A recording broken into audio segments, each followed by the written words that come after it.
mensaje de hoy le he titulado Revertir el presente. ¿Alguien está de acuerdo conmigo? Es tiempo de revertir las situaciones que estamos viviendo. Es tiempo de revertir la situación de crisis, la situación de maldad, la inseguridad, la apatía, la indiferencia. Yo me niego a creer que mi generación va a ser marcada como una generación que no cumplió su propósito. Me niego a creerlo. Y este es el tiempo, Dios me ha hablado que es el tiempo de cambiar las circunstancias. El Dios que tenemos es un especialista en cambiar el presente, tu situación actual. Y por eso le he titulado este mensaje Revertir el presente. Quiero que me acompañes, si eres tan amable, al libro de Génesis, capítulo 17, versículo 7 al 9, dice así: y estableceré mi pacto entre tú y yo y tu descendencia después de ti en sus generaciones, por pacto perpetuo, para ser tu Dios y el de tu descendencia después de ti. Y te daré a ti y a tu descendencia después de ti la tierra en que moras, toda la tierra de Canaán en heredad perpetua, y seré el Dios de ellos. Versículo 9, dijo de nuevo Dios a Abraham: en cuanto a ti guardarás mi pacto, tú y tu descendencia después de ti por sus generaciones. Estamos viendo aquí la primera generación, donde iba a iniciar justamente el pueblo de Dios, con el padre Abraham, como así le conocemos. Lo que yo veo aquí, y lo veo en todas las generaciones, es que Dios ama a cada generación. ¿Alguien está de acuerdo conmigo? Dios ama a cada generación. Dios te ama a ti, Dios me ama a mí, y Dios nos ama a todos. Cuando yo veo aquí las palabras de Dios que le está diciendo a Abraham, la promesa, lo que Él va a hacer con él, lo que yo estoy viendo es amor. Independientemente de las circunstancias difíciles, debemos de saber que Dios nos ama. Dios no está enojado con nosotros. Dios no está pensando hacer el mal a esta generación. No, Dios nos ama. Y no solamente nos ama, sino que tiene un propósito, porque el amor te da propósito. Si Dios nos ama, es porque tiene un propósito también con nosotros. Y si tiene un propósito, también te da recursos, también te da estrategias. Él no nos manda a vivir en este tiempo para ver qué va a suceder y a ver cómo le vamos a hacer. No, Él tiene un propósito porque nos ama. Recuerda lo que dice la palabra: de tal manera amó Dios al mundo que dio a su Hijo. Hay un propósito. Y en medio de lo que estamos viviendo, de esta situación, porque es difícil, debemos saber que Dios nos ama y que tiene un gran propósito. Sin embargo, amor no significa que no haya retos y desafíos. Yo amo a mi hijo, a mis hijos, a Janita, a Ian, y no significa que porque los amo, entonces, ¿verdad?, no van a enfrentarse a ningún reto y a ningún desafío. Y yo sé que si los amo, yo mismo como papá tengo que enseñarles a enfrentar los retos de la vida. Quisiera no hacerlo porque los amo, pero he entendido que el amor no significa, ¿verdad?, aislarlos de no enfrentarse a retos y desafíos. Y lo mismo pasa con Dios. Él nos ama, pero no por eso significa que nosotros como sus hijos no nos vamos a enfrentar a circunstancias difíciles como las que hoy estamos viviendo. Abraham se enfrentó a momentos difíciles, cuando tuvo que separarse de Lot, cuando tuvo que dirigir, ¿verdad?, a este primer pueblo a esta primera nación que iba surgiendo. Fue difícil para Abraham, pero Dios amaba a Abraham. Y hoy te quiero decir, amigos y amigas que me están viendo, Dios te ama. Ya sea la primera vez que estás escuchando un mensaje como este, ya sea que tengas tiempo, quiero decirte que Dios te ama. Y si te ama, tiene un ¿qué? Un propósito. Él tiene un propósito para cada generación. Sin embargo, cuando no logramos entender su amor y solamente vemos las cosas malas, difíciles que atravesamos, podemos perder el enfoque y en vez de amar también a nuestra generación, de amar a nuestros hijos, a nuestros padres, a mis hermanos, a mi prójimo, podemos caer en el desprecio.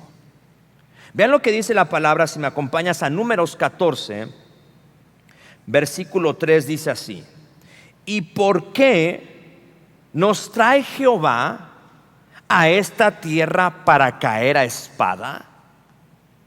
Y que nuestras mujeres, y nuestros niños sean por presa. ¿No nos sería mejor volvernos a Egipto? ¡Wow! Esta generación que ya había sido libre de la esclavitud, ahora estamos viendo a otra generación que venía de la esclavitud y ahora es libre. ¿Se está enfrentando a un desafío? Sí. ¿Se está enfrentando a cosas difíciles? Sí. Pero eso, ojo, no significaba que Dios no los amaba. ¿Nos estamos enfrentando a circunstancias difíciles como generación? Sí. Pero eso no significa que Dios no nos ama. Sin embargo, ellos no entendieron ese principio del amor de Dios a nosotros y empezaron a quejarse. ¿Y sabes quiénes fueron los que se quejaron?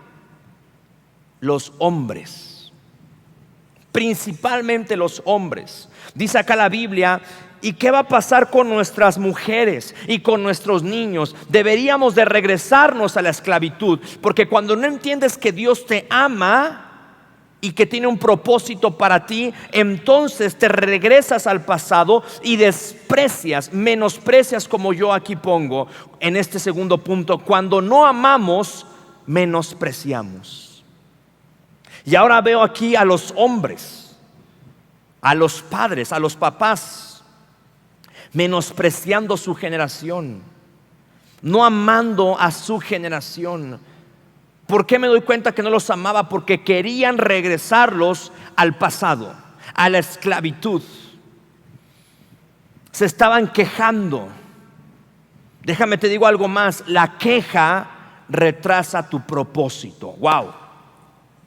Te lo vuelvo a decir, la queja retrasan tu propósito o hacen retroceder, como aquí lo estamos viendo, a una generación completa.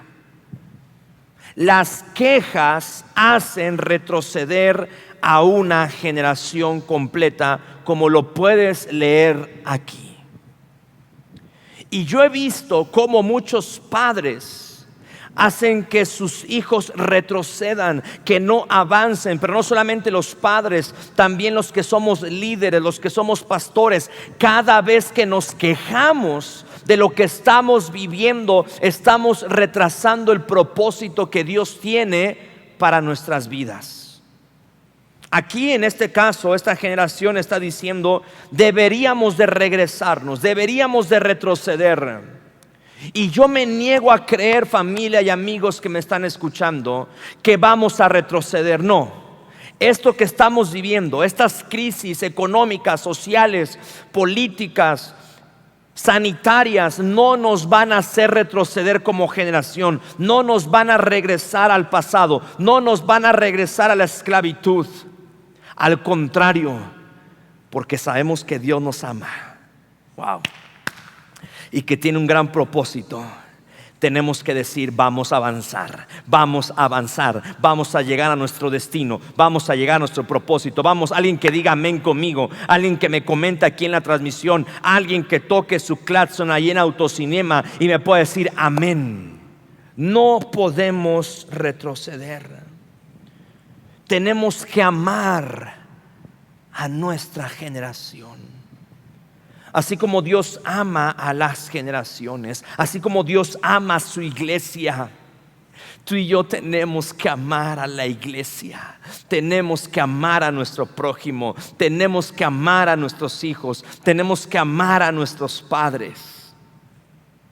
Porque de lo contrario, cuando nos quejamos, menospreciamos el momento y el tiempo que estamos viviendo. Pero quiero llegar a algo importante.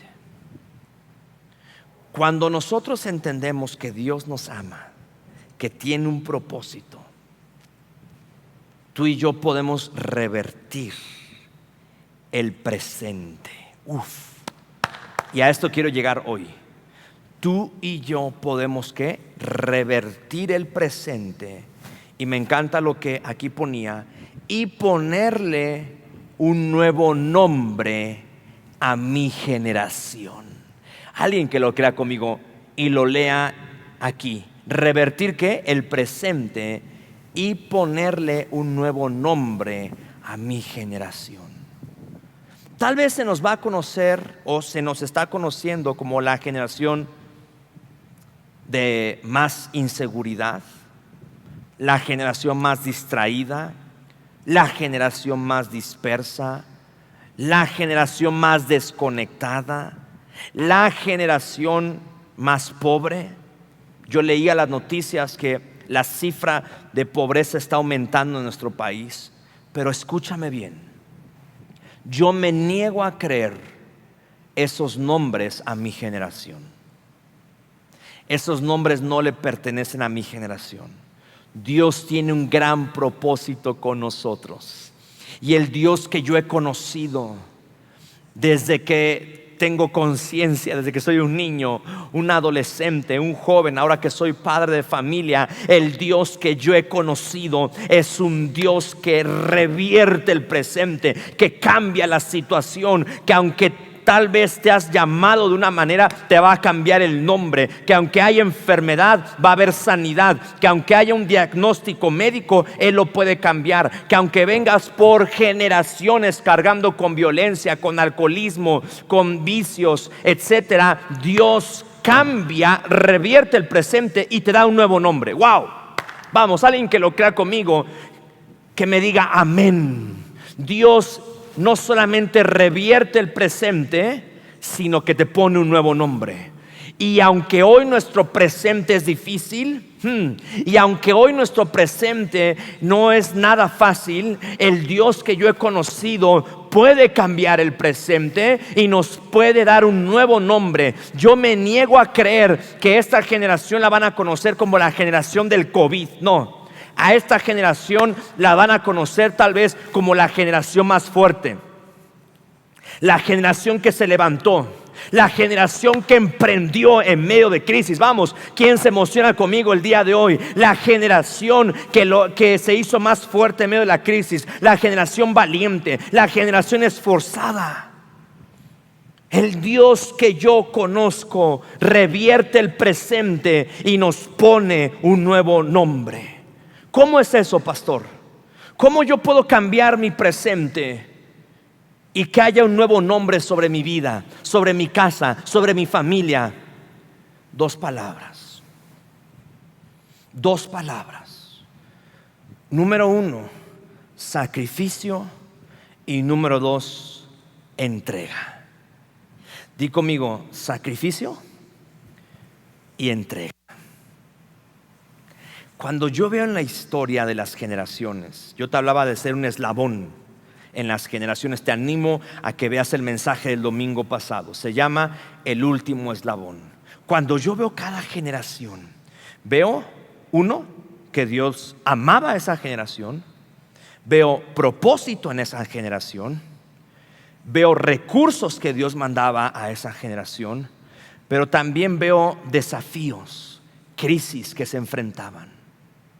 Y algo más que veo como una constante que podía revertir el presente y ponerle un nuevo nombre a ese momento o a esa generación, es a través del sacrificio y la entrega.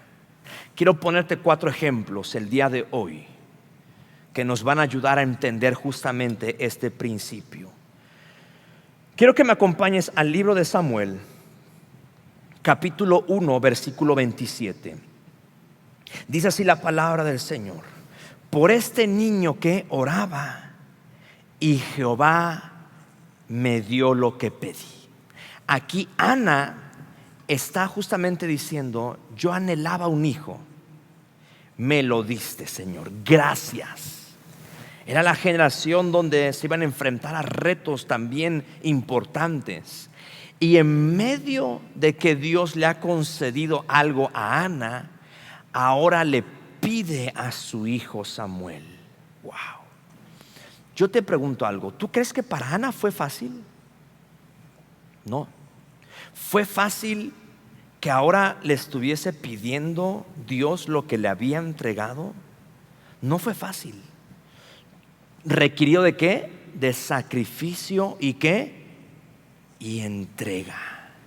Y Ana dice: ok, tú me lo diste, Señor, pero si tú me lo estás pidiendo, te lo voy a entregar. Va a ser un sacrificio, sí, pero te lo voy a entregar. Cuando eso ocurre en ese tiempo, se está por levantar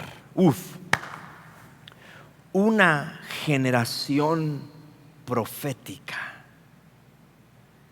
A raíz de que Ana sacrifica y entrega a su hijo al servicio de Dios, surge una generación profética. Tal vez esa generación iba a ser caracterizada por errores, ¿verdad?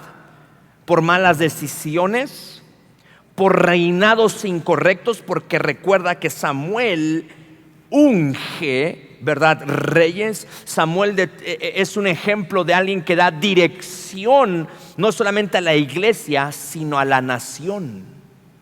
Y tal vez esa generación estaba determinada a perder, a tener malos gobiernos, malos dirigentes, malos reyes. Pero gracias a que una mujer entendió el poder del sacrificio y de la entrega, ahora está cambiando el presente, está revirtiendo el presente y poniéndole un nuevo nombre a esa generación. Porque a partir de Samuel se levantó una generación profética. Wow, alguien que le dé un fuerte aplauso al Señor, por favor. Alguien que se anime, porque yo aquí estoy solo, pero yo sé que allá en el autocinema, yo sé que en tu casa, yo sé que ahí donde estás creyendo esta palabra conmigo.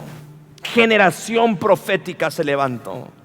El diablo tal vez decía: no, se va a levantar una generación de perdición. Pero gracias a que alguien que se sacrificó y entregó, se levantó una generación profética. Número 2, esto se va a poner bueno. Número 2, quiero que me acompañes a Éxodo capítulo 2, versículo 1 al 3. Dice así: un varón de la familia de Leví fue y tomó por mujer a una hija de Leví, y la que concibió y dio a luz un hijo, y viéndole que era hermoso, le tuvo escondido 3 meses. Pero no pudiendo ocultarle más tiempo, tomó una arquilla de juncos y justamente lo colocó al niño y lo puso en el carrizal a la orilla del río. ¿De quién estamos hablando?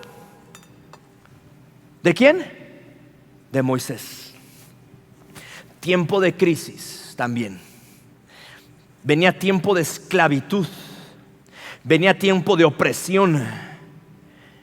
Pero una mujer dijo: me voy a sacrificar. ¿Y voy a qué? A entregar a mi hijo. ¿Qué hizo Ana? Lo mismo. Se sacrificó y entregó ¿a quién? A Samuel. Y se levantó una generación ¿qué? Profética. Tal vez en ese tiempo, esa generación que iba a vivir Moisés se hubiese conocido como la generación esclava. Pero gracias a que una mujer entendió los tiempos, habrá alguien conmigo que entienda los tiempos que estamos viviendo. Se sacrificó y entregó a su hijo.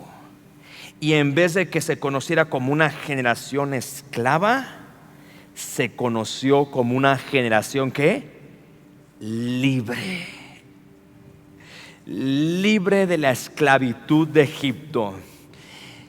Él revirtió el presente y le puso un nuevo ¿qué? Nombre a esa generación. Número 3, Génesis capítulo 22. Versículo 1 y 2. Aconteció después de estas cosas que probó Dios a Abraham y le dio a Abraham y le respondió y le dijo: heme aquí. Y dijo: toma ahora tu hijo, tu único hijo Isaac, a quien amas, y vete a la tierra de Moriah y ofrécelo allí en holocausto sobre uno de los montes que yo te diré. ¡Wow! La misma circunstancia, otra generación, porque una cosa fue la generación de Abraham. Ahora ya venía la siguiente generación que iba a ser su hijo Isaac. Y Dios le dice: Abraham, me lo entregas. Una vez más las dos palabras, ¿cuáles? Sacrificio y entrega. Y gracias a que Abraham entiende eso, en medio de crisis, porque imagínate lo que representaba para Abraham entregar a su hijo. Pero gracias a que entrega a su hijo, ahora se levanta una generación de multiplicación. Porque le dijo: sobre ti te bendeciré y te multiplicarás. Pero ¿qué hubiese pasado si Abraham se niega a entregar a su hijo Isaac? No hay multiplicación. Revirtió el presente Abraham, para que en vez de que el presente dijera: te vas a quedar sin hijos, no vas a poder tener más hijos, generación infértil tal vez se hubiese llamado, ahora es una generación bendita y en multiplicación. Veme por favor. Yo no sé cómo te has llamado tú. Tal vez te has llamado generación depresiva porque estás en depresión. Te has llamado infértil. Te has llamado pobre. Te has llamado que no tienes nada. Te has menospreciado. Pero hoy yo te vengo a decir una palabra de Dios. Y el último ejemplo, Primera de Juan capítulo 4 versículo 9, dice así: en esto se mostró el amor de Dios para con nosotros, en que Dios envió a su Hijo unigénito al mundo para que vivamos por Él. Había un tiempo de crisis en el tiempo de Jesús, sí. Había crisis política, social, económica. Pero Dios dijo: entrega y ¿qué? Y sacrificio. E hizo lo mismo y entregó a su Hijo Jesús. Y en vez de que esa generación la conocieran como una generación tal vez de perdición, de maldad, porque Jesús estableció que a partir de esa generación iban a ser salvos por su sangre. Y ahora levanta a una generación salva por la eternidad. Wow. Escucha esto. Las crisis son una oportunidad para revertir el presente y ponerle un nuevo nombre a nuestra generación. Si tú ves en cada uno de estos 4 ejemplos, estaban pasando por tiempos de crisis, de dificultad, pero le cambiaron el nombre a su generación. Y hoy yo declaro que esta generación cambia su nombre. Nos van a conocer como la generación más emprendedora, la generación más valiente, la generación más fuerte. Vamos, ¿quién dice amén conmigo? La generación que prosperó, la generación que se levantó. Me niego a creer que mis hijos les va a tocar vivir el peor tiempo. Me niego a creerlo. Me niego a creer que la iglesia va a vivir su peor momento. No. Es el tiempo de ponerle un nuevo nombre a nuestra generación. Alguien que diga amén conmigo. Y yo sé que hay muchos que hoy me están escuchando por primera vez. Yo sé que hoy tal vez es la primera vez que estás escuchando algo así. Déjame te digo algo. Jesús estableció salvación. Una generación salva. Y hoy tú puedes ser salvo. Hoy tú puedes ser libre. Solamente tienes que aceptar a Jesús en tu corazón. Así es que si tú me estás escuchando por primera vez, ya sea aquí en el Autocinema Río o en tu casa,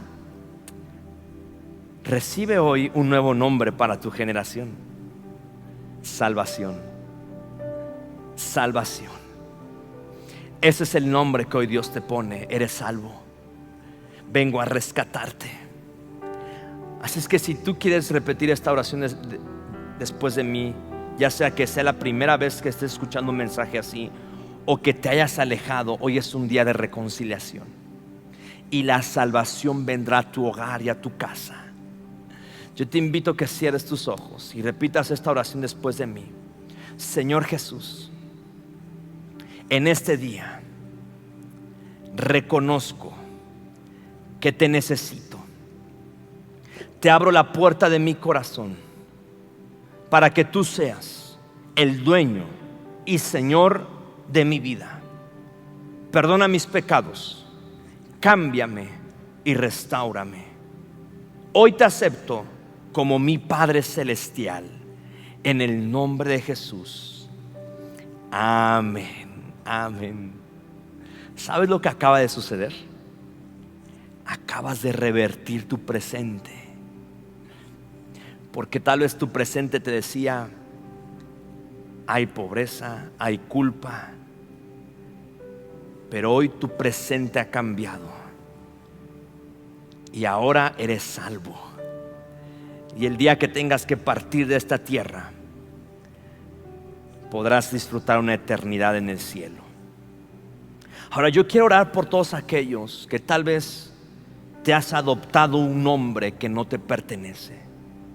En esta pandemia, en esta crisis, te has adoptado tal vez el nombre de pobreza, de ansiedad, de depresión, de angustia, de maldad, de soledad, de desprecio, de abandono. Pero hoy vamos a revertir ese presente y en el nombre de Jesús vas a tener un nuevo nombre. Hoy tal vez en vez de pobreza habrá riqueza. En vez de tristeza habrá alegría. Alguien que diga amén conmigo. En vez de abandono habrá rescate. En vez de separación habrá unidad. Hoy es el día de revertir el presente